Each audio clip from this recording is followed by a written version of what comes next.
మరి ఇంత పవిత్రమైనటువంటి రమదాను మాసంలో పుణ్యాలు సంపాదించుకోకుండా, సత్కార్యాలు చేసుకోకుండా చాలామంది ముస్లింలు నిర్లక్ష్యంలో, సోమరితనంలో, బద్ధకంలో ఆరాధనని ఎగ్గొట్టుకునే వాళ్ళు కొందరైతే, కొందరు తమ అవివేకంతో, తన అజ్ఞానంతో పుణ్యాలను చేజేతులారా నాశనం చేసుకునే వాళ్ళు కూడా కొందరు ఉన్నారు. బయట మనం సమాజంలో చూస్తూ ఉన్నాం. ఏదో అల్లరి చిల్లర కుర్రాళ్ళు చేసుకుంటున్నారులే అనుకుంటే పెద్దవాళ్ళు కూడా అలాగే తయారయ్యారు. వీడియోలు పెట్టేస్తున్నారు.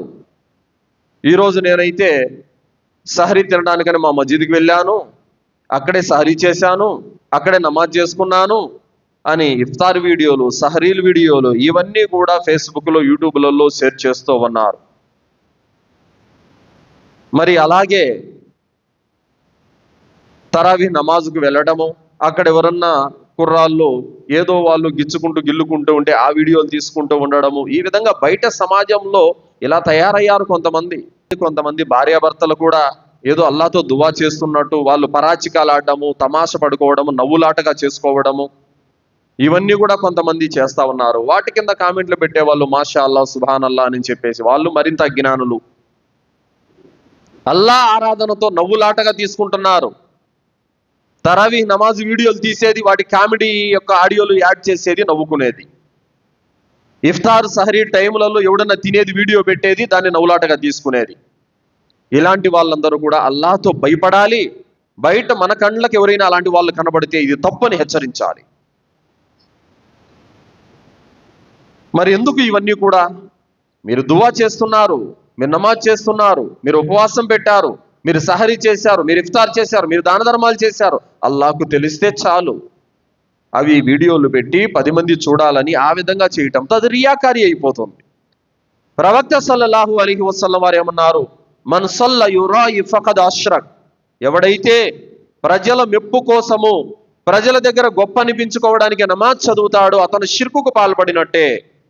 మన్ సామ యురాయి ఫఖద్ అష్రక్. ఎవడైతే ప్రజల మెప్పు కోసం ఉపవాసం పెడతాడో అతను షిర్కుకు పాల్పడినట్టే. మన్ తసద్దక యురాయి ఫఖద్ అష్రక్. ఎవడైతే ప్రజల మెప్పు కోసం దాన ధర్మాలు చేస్తాడో అతను షిర్కుకు పాల్పడినట్టే అని ప్రవక్త ముహమ్మద్ సల్లల్లాహు అలైహి వసల్లం వారు తెలియజేశారు.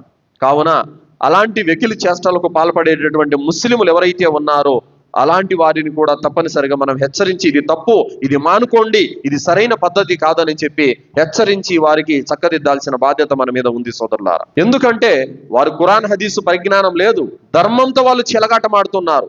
ధార్మిక విషయాలతో, ఖురాన్ హదీసులతో, అల్లా యొక్క ఇబాదత్తో వాళ్ళు నవ్వులాటగా వాళ్ళు చేసుకొని పరాచికాలకు పోతున్నారు. అలాంటి వెకిలి చేష్టలకు పాల్పడే చిల్లరగాళ్లను తప్పనిసరిగా మనం ఖండించాల్సినటువంటి అవసరము ఎంతైనా ఉంది. లేదంటే గనక ఈరోజు ఇతర మతాల యొక్క సాంప్రదాయాలు, వాళ్ళ ఆరాధనలను ఏ విధంగా సోషల్ మీడియాలో నవ్వులాటగా తీసుకుంటున్నారో అలా నమాజును నవ్వులాటగా తీసుకునే పరిస్థితి ఏర్పడుతుంది, అలా రోజాను నవ్వులాటగా తీసుకునే పరిస్థితి ఏర్పడుతుంది, అలా దాన ధర్మాలను నవ్వులాటగా తీసుకునే పరిస్థితి ఏర్పడుతుంది.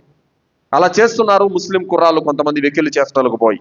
అలాంటి వాళ్ళని ఖచ్చితంగా మనము ముక్కుసూటిగా వాళ్ళని నిర్మూలించాలి. తప్పనిసరిగా ఇది తప్పుని ఖండించి వారికి బుద్ధి చెప్పాల్సినటువంటి అవసరం ఎంతైనా ఉంది సోదరులారా.